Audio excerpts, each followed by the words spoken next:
दुनिया पूरी जिंदगी में एक ऐसा मोड़ आया जहां सब कुछ रुक गया।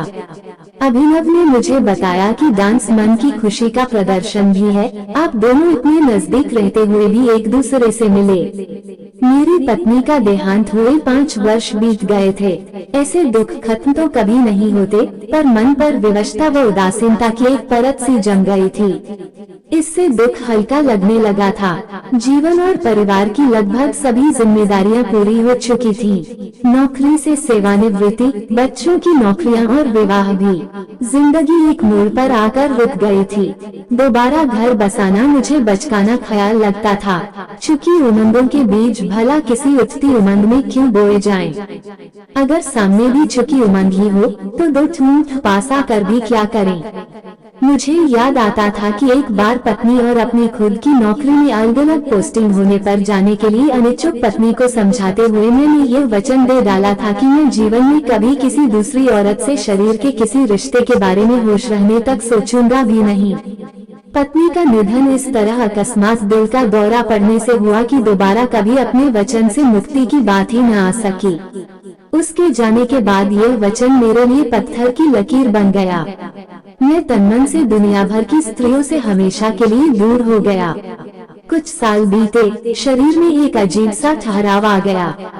एक जड़ता ने घर कर लिया। किताबों में पढ़ा कि इंसान के लिए किसी दूसरे इंसान का जिस्म केवल जरूरत ही नहीं बल्कि एक औषधि है। हर बदन में एक प्यास बसती है जिसका सावन कहीं और रहता है। एक दूसरे को छूना, किसी से लिपटना जीवन की एक अनिवार्य शर्त है। मौत को पास आने से रोकने के लिए एक इम्यूनिटी है। ये घर्षण एक जीव वैज्ञानिकता है। और तब मुझे लगा कि मैं हर कहीं हर किसी को छूने की कोशिश करता हूँ।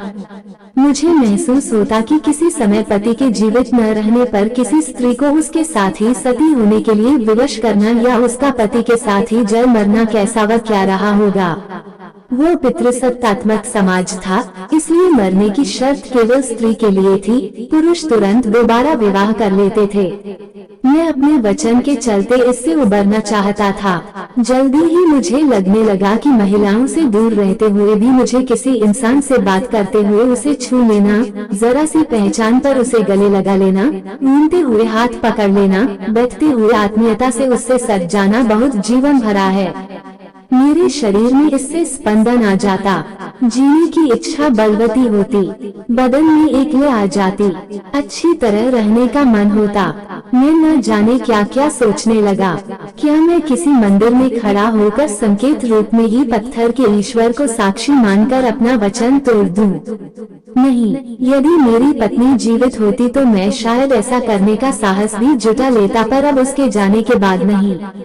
यह अपराध है। मैं पुरुष शरीर का ही सानिध्य और साहचर्य पाने में भला भला सा महसूस करने लगा।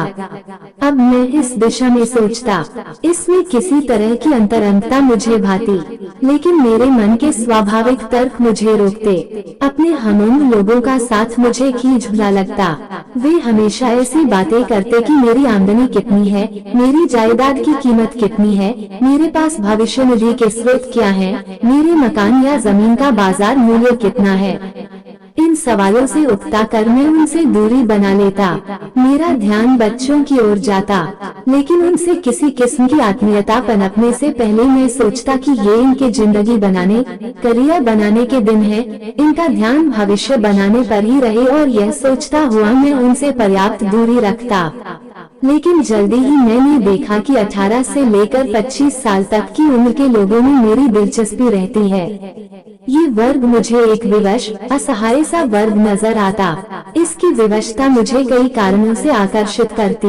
यह उम्र ऐसी थी कि माता पिता से अपने खर्च के पैसे मांगना भाता नहीं और अपनी आमदनी का कोई जरिया होता नहीं। यह उम्र ऐसी थी कि किसी साथी की जरूरत महसूस होती थी, और शादी की बात घर में इसलिए नहीं चलती थी कि अभी कोई नौकरी नहीं। मैं शाम के समय खाना खाने के बाद सड़क पर अकेला ही टहलकर घर लौट रहा था कि गेट के पास मैंने एक लड़के को खड़े देखा।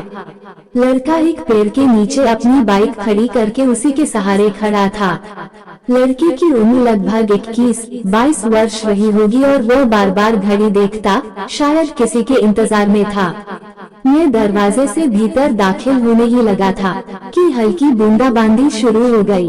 पेड़ के नीचे खड़े होने पर भी बारिश से पूरी सुरक्षा नहीं थी। लड़का कुछ भीगने लगा। मैंने इंसानियत के नाते उससे कहा, भीग क्यों रहे हो, भीतर आ जाओ। लड़का झट से मेरे पीछे पीछे चला आया। कमरे का ताला खोलकर मैंने भीतर की लाइट जलाई तो लड़के ने कुछ संकोच से पूछा, अकेले रहते हैं अंकल? हाँ, कहकर मैंने लड़के को सोफे पर बैठने का इशारा किया। वो कुछ सहज होकर उत्साहित हुआ, फिर बोला, मैं सामने वाली बिल्डिंग में एक आंटी को डांस सिखाने आता हूँ। अच्छा, मुझे उसकी बात दिलचस्प लगी। उन्होंने मुझे 7 बजे का समय दिया हुआ है, पर कभी समय पर घर नहीं आ पाती। वो कुछ मायूसी से बोला, क्या तुम किसी डांस स्कूल में नौकरी करते हो? मैंने पूछा, नहीं अंकल, मैं तो कॉलेज में पढ़ता हूँ, पर जहाँ से मैंने खुद डांस सीखा था, उन्हीं कोच सर ने मुझे ये ट्यूशन दिलवाई है। मेरा थोड़ा खर्च निकल जाता है। डांस स्कूल का समय दिन का है, तब ये आंटी आ नहीं पाती, वह बोला। वो आंटी क्या जॉब करती हैं, जो रोज देर से घर आती हैं? फिर उन्होंने तुम्हें ये समय दिया ही क्यों? मैंने सहज ही कहा, जॉब नहीं करती, हाउसवाइफ हैं। देर तो उन्हें वैसे ही हो जाती है, कभी शॉपिंग में तो कभी सोशल विजिट्स में। लड़का बोला। मैंने देखा कि लड़का पर्याप्त संजीदा और शिक्षित था, स्मार्ट भी। लड़का उस दिन तो थोड़ी देर बाद चला गया, किंतु अब वह कभी भी मेरे पास आने लगा। जब भी वो फुर्सत में होता, चला आता।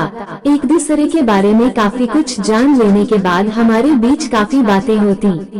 वो मुझसे कहता, अंकल, पहले 15-16 साल की उम्र में लोगों की शादी हो जाती थी, और अब देखिए 30 साल तक के लड़के लड़कियां कुंवारे घूम रहे हैं।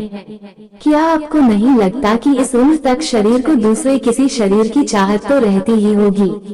क्या शरीर यह बात समझता है कि अभी हमारे मालिक की नौकरी नहीं लगी है तो मुझे दबसिकुड़ कर रहना है, सूखी ठूंठ की तरह? मैं उसकी बात अच्छी तरह समझ गया, क्योंकि यह वही बात थी जो मेरे मन में भी आती ही थी। क्या ये हमारा अपराध है? वो कहता। मैं उसकी बात से सहमत होते हुए भी उसे समझाने लगता, लेकिन शादी के विकल्प भी तो हैं। लड़का अब एकाएक थोड़ा खुल गया, बोला, अंकल, कौन सा विकल्प ऐसा है जिसे समाज गलत या अपराध नहीं मानता? बताए कोई एक। शरीर में मल, मूत्र, लार, कफ बनते हैं तो निकाल कर फेंकने ही पड़ते हैं। बात करते करते हम दोनों और नजदीक आ जाते। मैं अपने अकेलेपन से त्रस्त तो था ही। एक दिन बैठे बैठे मेरे मन में आया कि क्यों न मैं भी डांस सीख लूं। ठीक है कि अब इस उम्र में मुझे कोई करियर नहीं बनाना, कहीं प्रस्तुति नहीं देनी, पर अपने मन की खुशी और तन की व्यस्तता का एक उपाय तो यह है ही। 2-4 दिन बीते होंगे कि लड़के को डांस का एक ट्यूशन और मिल गया। ये ट्यूशन मेरा ही था। अब वो सप्ताह में 2 दिन मुझे भी डांस सिखाने लगा। फिर रोज दरवाजा बंद करके तेज संगीत की आवाज में मैं लगभग 1 घंटे तक अकेले ही उसके सिखाए स्टेप्स दोहराता। एक ही कॉलोनी में पास 2 स्टूडेंट्स होने का ये लाभ उसे भी हुआ कि उसका समय अब इंतजार में खराब नहीं होता था। उसकी आमदनी भी दोगुनी हो गई। दोनों में से जिसके घर की लाइट्स उसे जली दिखाई देती थी, वहाँ वह पहले चला जाता था। इस उम्र के मेरे जैसे नए विद्यार्थी के साथ उसे बहुत मजा आता।